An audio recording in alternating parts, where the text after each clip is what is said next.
今天用这些花生米做个好吃的。150克花生米先清洗干净，全部倒入料理机中，再加入150毫升清水，把它们打成细腻的花生糊。碗里准备400克面粉，加1小勺盐，增加一下筋性。用刚打好的花生糊来和面，边加边搅拌，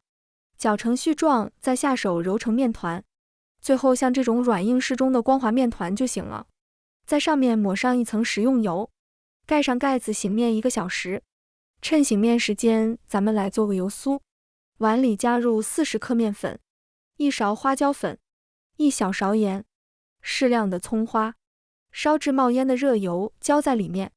搅拌均匀，油酥就做好了。醒好的面不用揉，直接搓成长条，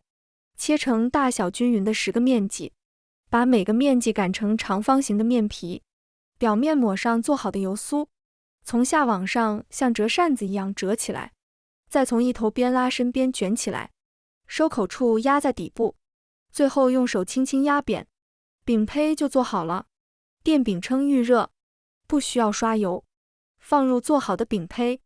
盖上盖子，中火先烙2分钟，然后全部翻个面，继续烙2分钟之后，再每隔1分钟翻面一次，重复2次，直到饼子表面起酥，按压有弹性就行了。这样做的花生酥饼吃起来浓浓的花生香味，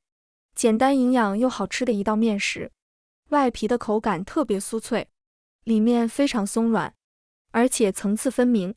就算放凉了吃也不会变硬，